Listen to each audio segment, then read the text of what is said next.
कोई हमारा अपना होता है तो हम कितने दिल से उसकी कॉल का इंतजार करते हैं। हमें लगता है कि कब वो हमें कॉल करेगा, कब वो हमसे बातें करेगा। क्योंकि बात यहाँ कॉल की नहीं है, उस इंसान की आवाज की है, उसके साथ जुड़े हमारे उन तमाम एहसास की है। और इतने करोड़ों की आबादी में वो एक ही शख्स क्यों? शायद इसीलिए कि ऊपर वाले ने उसे हमारे लिए चुना है। लेकिन अगर मुझे ये पता हो कि जो कॉल उसकी आएगी वो उसकी आखिरी कॉल होगी तो आपको क्या लगता है मैं क्या दुआ करूंगी? कि वो कॉल कभी ना आए। क्योंकि शायद वो इंतजार मुझे जीने की एक वजह देगा। क्योंकि अगर उसकी कॉल आ गई और वो आखिरी कॉल है तो उसके बाद मुझे पता है कि फोन की घंटियां तो बजेगी, लेकिन मेरा फोन उठाने का मन नहीं करेगा। नमस्कार दोस्तों, मैं हूं आपकी अपनी जयश्री। हमारे चैनल लव लाउंज में आप सभी का स्वागत है।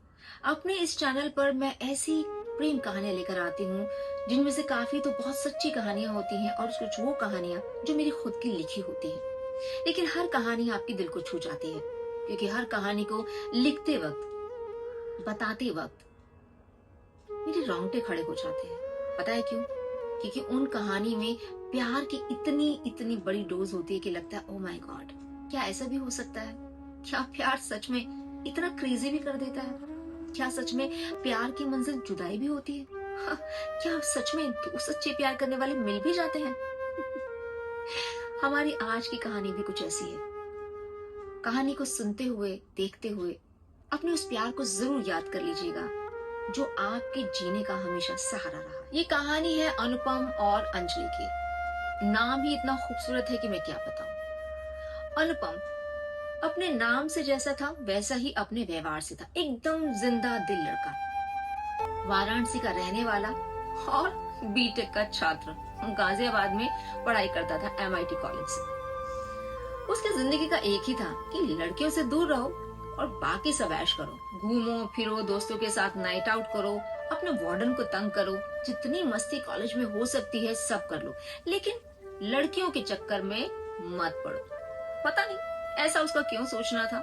शायद उसे लगता था कि जो लोग अफेयर में होते हैं, प्यार में होते हैं, अक्सर वो थोड़े रोंदू टाइप हो जाते हैं। क्योंकि अब दो लोग रहेंगे और प्यार का रिश्ता रहेगा तो शिकायतें गाहे बगाहे चलती ही रहेगी।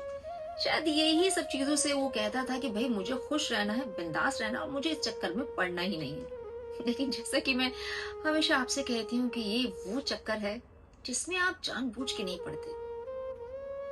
आप जितना इस चक्कर से भागते हैं उतना ये चक्कर आपका पीछा करता है। अनुपम ने तो सोच लिया था, थर्ड ईयर में आ गया था और गर्लफ्रेंड के नाम पर 0 बटा सन्नाटा। नॉर्मल लड़कियों से भी हल्की फुल्की बातचीत, ज्यादा कोई दोस्ती नहीं। तो क्या अनुपम ने सोचा था कि थर्ड ईयर आते आते उसको किसी से प्यार हो जाएगा? आप कहेंगे ये तो जोक है, लेकिन ये सच है। ऐसा ही हुआ। उसके कॉलेज की फर्स्ट ईयर में आई अंजलि। अंजलि के चर्चे थे सब जगह, क्योंकि एक तो वो बहुत अच्छी मार्क्स लेकर आई थी, फिर दूसरी वो बहुत खूबसूरत थी, तीसरी वो अपनी जिस कार में आती थी उसका सपना सब देखते हैं, BMW। आप समझ जाइए फिर उसका ऑरा कैसा होगा। कॉलेज का हर लड़का उस पर मरता था। लेकिन नॉर्मल इंजीनियरिंग की लड़कियां बड़ी सिंपल होती है, लेकिन वो तो मॉडल लगती थी, तो हर किसी का उस पर ध्यान जाना लाजमी है। लेकिन अनुपम को कोई इंटरेस्ट नहीं था। उसने बहुत उसके बारे में सुना था, तो अपने दोस्तों से हमेशा बोलता, अरे यार मैं तो उससे दूर ही अच्छा हूँ, पता नहीं तुम लोग क्यों उसके पीछे भागते हो। तब उसके दोस्त कहते, अरे भाई तूने अभी देखा नहीं है, देखेगा ना तो दिल हार जाएगा। शायद अनुपम को ये डर भी था कि अगर ये बात सच हो गई तो मुझे दिलविल के चक्कर में नहीं पड़ना है, मुझे दूर ही रहना है। लेकिन देखिए, अगर नियति ने सोच लिया है कि आपको मिलना है तो आप मिलकर ही रहोगे, फिर आपकी मर्जी कहाँ चलने वाली है। इंजीनियरिंग के जो स्टूडेंट्स होते हैं उनका एक नेचर होता है कि पूरे साल वो मस्ती करते हैं, जब एग्जाम टाइम आता है ना वो घंटों लाइब्रेरी में बैठेंगे, एक दूसरे के रूम में बैठेंगे और बस कुछ दिनों में ही वो पूरे साल की पढ़ाई कर लेंगे। अनुपम का भी कुछ ऐसा ही था। और सबसे इंटरेस्टिंग बात है कि उसके मार्क्स अच्छे आते भी थे। बस लास्ट कुछ दिन बचे थे एग्जाम आने में, तो जनाब आप जा रहे थे लाइब्रेरी, देर रात तक वहां बैठते थे। एक दिन जब लाइब्रेरी बंद होने का टाइम आया तो जनाब को जाना था अपने हॉस्टल। हॉस्टल लाइब्रेरी से करीबन 1-1.5 किलोमीटर दूर था और अचानक से भयंकर बारिश शुरू हो गई। जब वो लाइब्रेरी से निकला तो वही था, क्योंकि काफी सारे स्टूडेंट्स ऑलरेडी जा चुके थे। बारिश को देखकर उसने कहा, भरे उफ अब कैसे जाऊंगा। तब उसने देखा कि दूर एक खूबसूरत लड़की ऐसे अपने आप में सिमटी हुई खड़ी है। उसकी नजर उस पर पड़ी तो बस ठहर ही गई। एक पल उसे लगा कि कहीं ये वो लड़की तो नहीं है जिसके बारे में पूरा कॉलेज बात करता है, यानी अंजलि। ऐसा सोचते उसने अपनी नजर एक तरफ हटा ली। अंजलि को पता चल गया था कि वो उसे देख रहा था और उसने अचानक से कहीं और देखना शुरू कर दिया। अंजलि को ये थोड़ा बुरा और ऑकवर्ड लगा।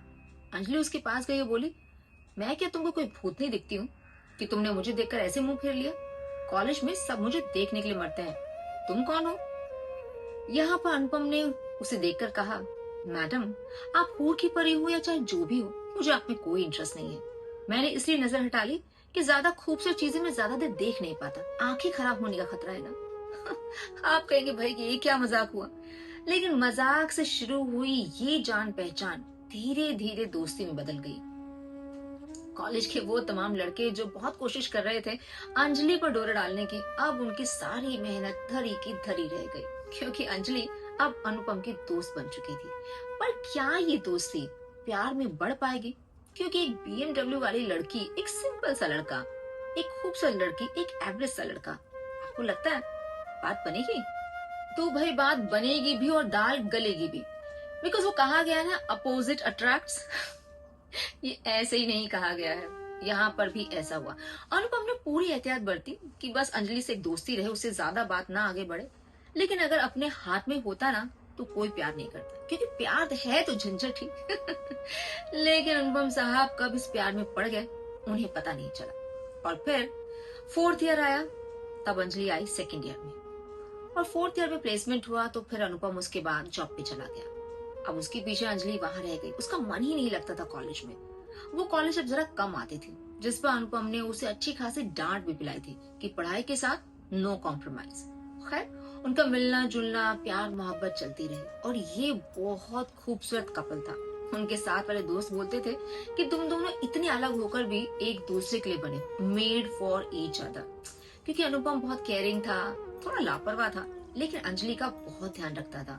अंजलि थी तो थोड़ी एटीट्यूड वाली, लेकिन अनुपम के लिए एकदम डाउन टू अर्थ, एकदम ऐसी सीधी प्यारी लड़की कि अनुपम उससे ज्यादा अच्छी इंसान अपनी जिंदगी में एक्सपेक्ट ही नहीं कर सकता था। खैर, वो 2 साल बीत गए। अब जब बारी आई कि घर में बात की जाए, तभी बम फूटना था। आखिर एक दिन अंजलि ने रोते हुए कॉल किया, बताया कि पापा को हार्ट अटैक आया और वो अब इस दुनिया में नहीं रहे। अनुपम के लिए एक बहुत बड़ा सेटबैक था, क्योंकि इस सिचुएशन में वो कैसे बात करता। वहां अनुपम के घर पर भी उसकी शादी के लिए प्रेशर जा रहा था। लड़का होकर वो उस प्रेशर को हैंडल कर सकता था, लेकिन अब इस प्रेशर को कैसे हैंडल करे? अंजलि के चाचा ने उसके लिए लड़का देख लिया था, वो भी ऐसा वैसा नहीं, NRI। अब अंजलि कैसे उनको समझाए? क्योंकि डैडी के साथ तो वो काफी फ्रैंक थी, डैडी समझ सकते थे, लेकिन चाचा तो सुनने को तैयार ही नहीं थे। जब अंजलि ने कोशिश की उन्हें अपने अफेयर के बारे में बताने की, तो उन्होंने उल्टा डांट कर अंजलि को चुप करा दिया और घर परिवार की इज्जत का हवाला देकर उसका रिश्ता तय कर दिया और शादी की डेट भी तय हो गई। अब आप कहेंगे मैं एक सांस में बोल गई, क्योंकि इसको बोलने के लिए बहुत जिगर चाहिए। तो प्यार करने वालों को अलग होते देखना बड़ी तकलीफ वाली बात है, लेकिन अंजलि और अनुपम ने तो इस चीज को फेस किया था। अनुपम ने भी बहुत कोशिश की, लेकिन उसको भी बेइज्जत करके घर से बाहर निकाल दिया अंजलि के चाचा ने। अंजलि की मम्मी थी और आगे पीछे कोई नहीं, उसकी मम्मी भी इस वक्त मजबूर थी, सब पूरा परिवार एक तरफ। अंजलि की मम्मी ने भी हथियार डाल दिए। अब अंजलि के पास कोई चारा नहीं था, या तो वो भाग सकती थी, जो अनुपम नहीं चाहता था। अनुपम का कहना था कि प्यार में सब कुछ जायज है, लेकिन प्यार को बदनाम करना मुझे जायज नहीं है। आई नो आपके दिमाग में बहुत सारे ऑप्शंस आ रहे होंगे। आपको क्या लगा, अनुपम के दिमाग में नहीं आए होंगे, अंजलि के दिमाग में नहीं आए होंगे, लेकिन उन्होंने सब कुछ ट्राई किया, लेकिन उनका एक होने का कुछ रास्ता ही नहीं दिख रहा था। तो फिर क्या हुआ? आखिर अंजलि की शादी की रात भी आ गई।